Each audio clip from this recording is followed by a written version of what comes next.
Allerheiligen, August 5, 1878, 8:30 p.m. Livy, darling, we had a rattling good time today, but we came very near being left at Baden-Baden.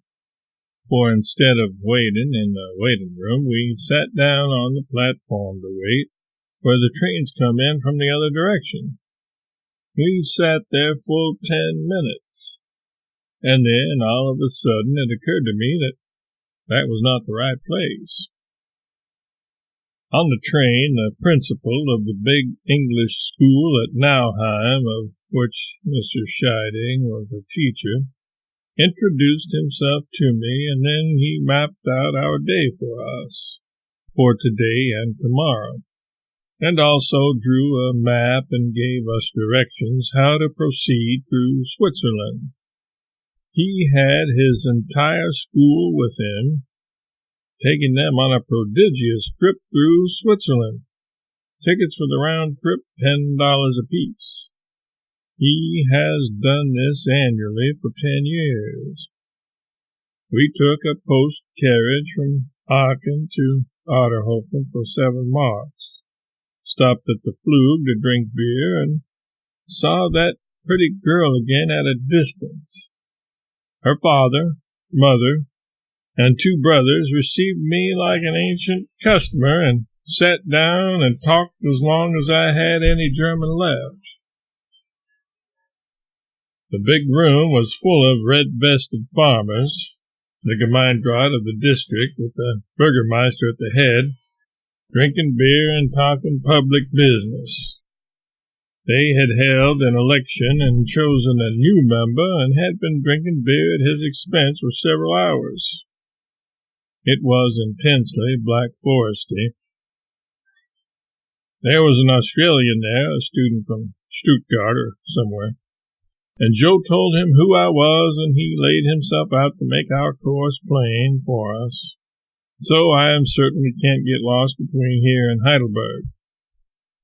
We walked the carriage road till we came to that place where one sees the footpath on the other side of the ravine.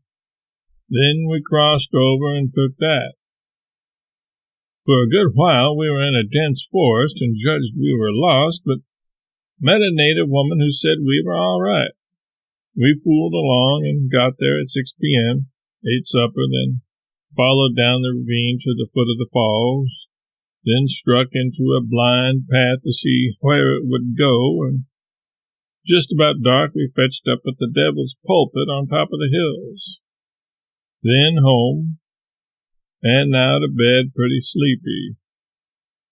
Joe sends love, and I send 1,000 times as much, my darling. SLC.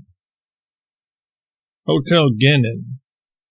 Livy, darling, we had a lovely day, jogged right along with a good horse and sensible driver, the last 2 hours right behind an open carriage filled with a pleasant German family, old gentleman and 3 pretty daughters. At table d'hote tonight, 3 dishes were enough for me, and then I bored along tediously through the bill of fare with a backache, not daring to get up and bow to the German family and leave.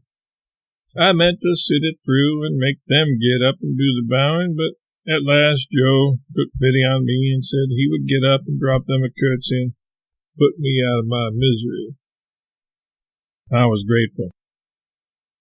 He got up and delivered a succession of frank and hearty bows, accompanying them with an atmosphere of good fellowship which would have made even an English family surrender. Of course, the Germans responded. Then I got right up, and they had to respond to my salams too, so that was done. We walked up the gorge and saw a tumbling waterfall, which was nothing to Giesbach, but it made me resolve to drop you a line and urge you to go and see Giesbach illuminated. Don't fail, but take a long day's rest first.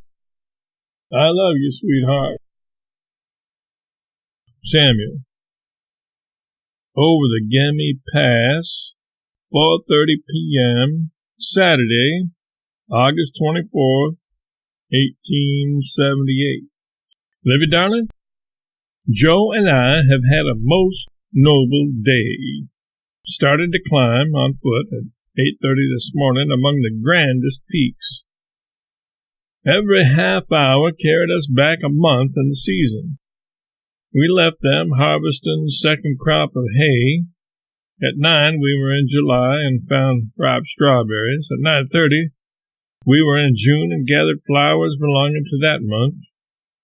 At 10 we were in May and gathered a flower which appeared in Heidelberg the 17th of that month, also forget-me-nots, which disappeared from Heidelberg about mid-May.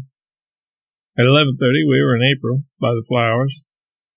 At noon we had rain and hail mixed, and wind and enveloping fogs, and considered it March. At 12:30 we had snowbanks above us and snowbanks below us, and considered it February. Not good February, though, because in the midst of the wild desolation, the forget-me-not still bloomed, lovely as ever. What a flower garden the Gimme Pass is! After I had got my hands full, Joe made me a paper bag, which I pinned to my lapel and filled with choice specimens. I gathered no flowers which I had ever gathered before except 4 or 5 kinds.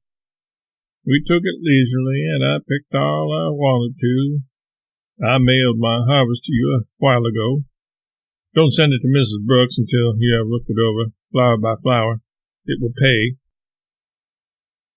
Among the clouds and everlasting snows, I found a brave and bright little forget-me-not growing in the very midst of a smashed and tumbled stone debris, just as cheerful as if the barren and awful domes and ramparts that towered around were the blessed walls of heaven.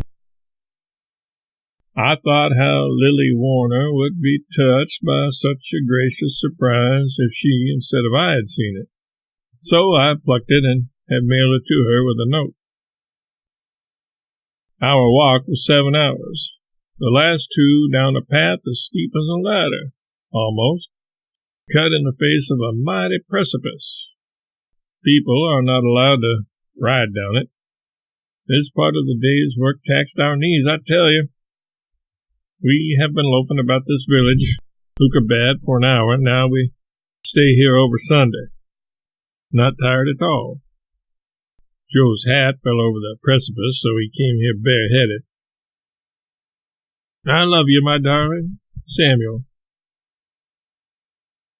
St. Nicholas, August 26, 78.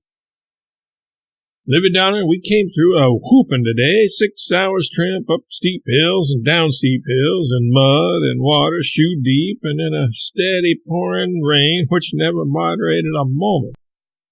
I was as chipper and fresh as a lark all the way, and arrived without the slightest sense of fatigue. But we were soaked and my shoes full of water, so we ate at once, stripped and went to bed for 2.5 hours, while our traps were thoroughly dried and our boots greased in addition. Then we put our clothes on hot and went to table d'hote. Made some nice English friends and shall see them at Zermatt tomorrow. Gathered a small bouquet of new flowers, but they got spoiled. I sent you a safety-match box full of flowers last night from Lucabad. I have just telegraphed you to wire the family news to me at Riffle tomorrow. I do hope you are all well and having as jolly a time as we are. For I love you, sweetheart, and also in a measure the bays. Give my love to Clara Spaulding and also to the cubs. Samuel.